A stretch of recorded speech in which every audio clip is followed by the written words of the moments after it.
Environmental Protection Agency, my old job, Lisa Jackson. Hey, great to have you back. Thank you so much. Thank you. All right. Okay, so I'm going to continue this theme tonight. We're talking about wars, and all the wars were ending, but apparently there's a war that's going on now, and it's against your agency. I mean, how many votes have the Republicans taken now to wipe out the EPA in Congress so far? Well, the U.S. House of Representatives just in this session has voted over 160 times, averaged over 1 vote a day to roll back vital environmental protections. The Clean Water Act, the Clean Air Act are literally and to get rid of your job. Well, they haven't actually said, go away, Lisa Jackson, or EPA administrator. They're actually going after the underlying laws. That won't have anything to do. In the Republican debates, one of the big applause lines is, I will abolish the EPA on day one. You know, like they're the king. Like they could do that without congressional approval. But what is that? Did they realize Nixon, a Republican, started the EPA? I sometimes, wonder how we got to this place. We're at a place where EPA and the environment have become a political issue. And 2.5 years, almost 3 into this job, I'm still surprised by it because you're right. Nixon started the EPA, the Clean Air Act passed, and the amendments to the Clean Air Act were under Republican presidents. All of our major environmental laws passed almost unanimously with bipartisan Breathing did not support. used to be controversial.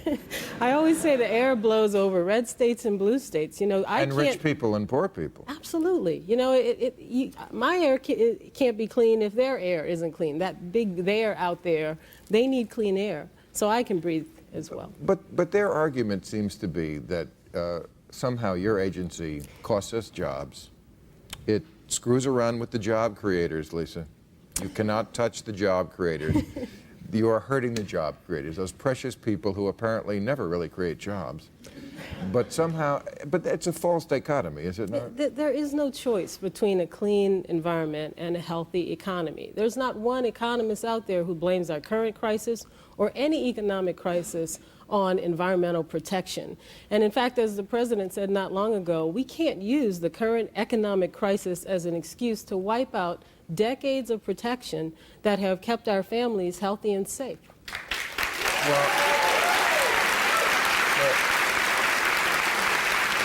But I mean, there is a lot of disillusionment on the left about what this president has said and done about the environment. I mean, only a few weeks ago, this is what they said. He caved on your own organizations. The EPA suggested that we have stricter regulations about ozone, which is a very dangerous chemical, which is in our air.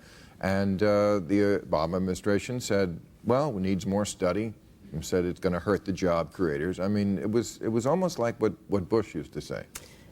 President Obama made a tough call. He looked at a 5-year review cycle and said, we have new data coming in 2012, and then in 2013, we can put out a standard that can be implemented by the country. But I think it's important to contextualize that decision a bit. I mean, this is a president who has been a strong environmental president. We have cleaner cars in this country because of this president. We have 55 miles per gallon will be our standard by the year 2025. 2025? Come on. No, 2025 is just around the corner. It is when you think about the fact that we have to make these cars. The fact that we, excuse me, I have great respect for you, but the fact that we have to do anything by the year 2025 is really pathetic. Really pathetic. I mean, Tom Friedman is here tonight. He talks about the fact that, when China wants to build something, it's up in 8 months. 2025, we could all be dead by then. But, well, hopefully we will not. I know, but that is crazy, 2025. That those are the goals. I mean, we used to do in World War II, we did not have quite the technology we have today. They converted in less than a year all the automobile manufacturing plants to make tanks and planes. We can do things fast if we want to. Yeah, but we've done it on a national scale. And I understand, Bill, that when you think about any one of the issues, what we've done is move this country to a national car standard that allows General Motors and Ford to know what cars they need to build to satisfy national standards. And they're the standards that California wants, because California has led this country in moving us to cleaner cars. I know you've had one for a long time. But, you know, I know the Republicans always talk about American exceptionalism with great pride. And look, I love America too. I'm not hate America first, but when I think of exceptionalism, when I think of what's exceptional about us is that we are the only industrialized Western nation that doesn't have health care for all its citizens. That's exceptional. And the fact that every other country is on the page of, hey, we've got to do something about climate change, what they call global warming. We're the only country, this is what makes us exceptional, that still argues about whether it's happening. We cannot have a race to the bottom, something else the president talks about. And I'm really proud to work for a president who's kept the eye on clean energy investments, who said, you know, we can't win every single investment, but that's not a reason to start moving backwards and say, hey, let's embrace old technologies. The International Energy Administration estimates trillions of dollars in the next decades will be the market for clean energy. And what I keep asking when they're taking these votes is, are we really saying that we don't want to be part of that? Do we want to take American innovation off the table and ingenuity off the table? Do we want to watch while somebody else does it? Do we want to step backwards? And I'm afraid that if we don't stand up, I wrote a piece on this today called Too Dirty to Fail. Right. And the piece says, you know, it can't be our jobs plan, and this is actually part of the leadership in the U.S. House of Representatives. Their jobs plan is to protect old dirty power plants or old polluting sludge facilities rather than say, let's create jobs and invest in our energy infrastructure at the same time. True that, but isn't it also a matter of convincing people in America that this is hurting them? It seems like even though we're living in the 21st century, sometimes I feel like we're living in the Middle Ages where people feel like if I can't see it, it doesn't hurt me. Yeah. I mean, tell us just some of the statistics about, first of all, how much economically Trillions of dollars.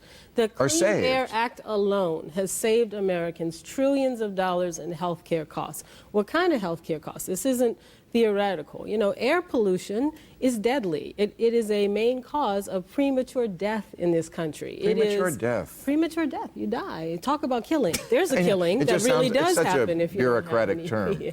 Yeah. Well, you die earlier Croaking. than you Yeah, should. yeah, It's earlier yeah. than you should. We're all Right. going to go at some point. No, but I mean, we're talking about mercury in the air. Mercury in the air. What Mercury is a neurotoxin. It Right. affects developing brains in young people and even before you're born. Or, of course, smog, which is a main cause of asthma attacks. We're actually at the point in many areas in this country on a hot summer day, the best advice we can give you is don't go outside. Don't breathe the air because it's unhealthy for you. It might kill you. I mean, don't breathe. It's amazing that we can't sell this concept. No, You know, I agree. But, you know, again, I have to talk about the things that are going on right now with EPA. The votes are about rolling back what we call a cross-state air pollution law. The Clean Air Act has a simple premise. If you're upwind, you're not allowed to pollute everyone downwind because they can't do anything about that. We're trying to roll that one back. We have mercury standards for power plants. Since 1990, we've been waiting for those standards, Right. trying to stop those from coming out. Sludge that comes from when you burn coal, you get all this sludge in the ground, trying to make sure that we don't have federal basic standards to ensure that those aren't there. Industrial boilers. All those are things, by the way, that this president has championed and has said we must have. And I think he is not getting enough credit for being willing to take on those battles. okay, well, credit. I'll give you the credit. You get us breathing safer again. Thank you for coming on, and thank you for doing what you do. Lisa Jackson, everybody. All right, let's meet our panel. Thank you.